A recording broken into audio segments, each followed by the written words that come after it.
Ahoana ny ananantsika ny fitiavan'i Kristy. Zay indray no fampizarantsika ao anatin'ity vidéo ity. Tamin'ny herintsika dia mifampizara hoe ahalala tsara ny fitiavan'i Kristy. Raha tsy nahita an'izany vidéo zany ianao dia manasa anao hijery an'izany fa ataontsika amin'ny description eo ny lien an'izany vidéo zany dia manasa anao ihany koa hanaraka hatramin'ny farany ao aorianan'ny générique.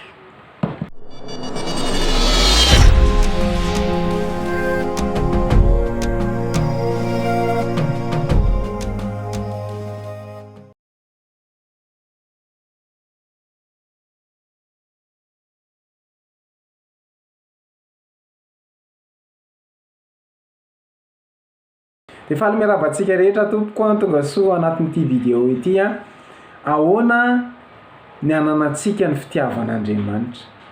Ny alalantsika ny fitiavan'Andriamanitra dia mila interprétentsika, mila vakintsika, mila jerentsika ny fitiavan'Andriamanitra antsika.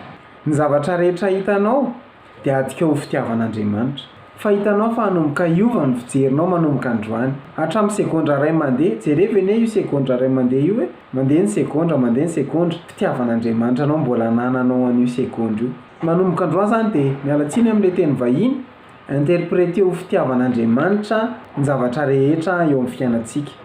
Zany hoe raha tsorina dia zao adikao ho fitiavan'Andriamanitra avokoa izay zavatra rehetra mitrangy eo amin'ny fiainanao. Hoy ny tenin'Andriamanitra ao amin'ny Efesiana 4:7-12 amin'ny anaran'i Jesosy, mba hahaizanareo mba ny olona masina rehetra mihalala tsara izay sakany sy halavany ary ahaviny ary halavany. Ny maraina rehetra vao miratra io masonao io dia interpréteo ho fitiavan'Andriamanitra. Ny fiainanao rehetra dia interpréteo fa feno fitiavan'Andriamanitra be dia be. Jereo mihitsy ny amin'ny masonao ny fitiavan'Andriamanitra anao amin'izay zavatra rehetra mitranga amin'ny fiainanao dia jereo ho fitiavan'Andriamanitra zany, mahita ny fitiavan'Andriamanitra ianao. Mety hoe mandalo problème ianao mety mandalo ady, tsy hoe rehefa kristianina akory dia tsy mandalo ady, tsy mandalo problème mihitsy, fa mahita ny fitiavan'Andriamanitra ianao.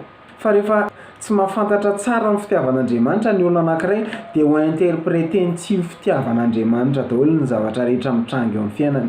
Rehefa feno zavatra hafa ao anatintsika dia ho interprétentsika tsy fitiavan'Andriamanitra ny zavatra mitrangy eo amin'ny fiainantsika. Ka nampaherezana ianao androany, interpréteo zao segondra zao ny fitsangananao, ianao afaka mitsangana, afaka mahita, afaka miteny ny vavantsika, interpréteo ho fitiavan'Andriamanitra zany. Ary mety misy fotoana ary ianao any am-piasana bedy, any am-pianarana bedy, any an-trano bedy dia interpréteo ho fitiavan'Andriamanitra anao reny. Fa raha zany no tsapantsika tsy mety reraka ara-panahy zany tsika. Manomboka androany vakio ny fitiavan'Andriamanitra. Ny zavatra rehetra eo amin'ny fiainanao dia vakio ho fitiavan'Andriamanitra. Mety hoe misy fotoana mety marary indraindray, mety misy fotoana mety misy zavatra mampitomany mihitsy ary, fa vakio ho fitiavan'Andriamanitra zany.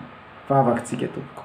Misaotra Andriamanitra fa tsy hoe velona izay fa ny velomin'ny fitiavanao. Misaotra Andriamanitra fa tsy hoe nangataka nandritry ny alina izay hoe foazy izay rapitso maraina, fa na tsy nangataka an'izany ary izay dia ny foazinao izay anio maraina.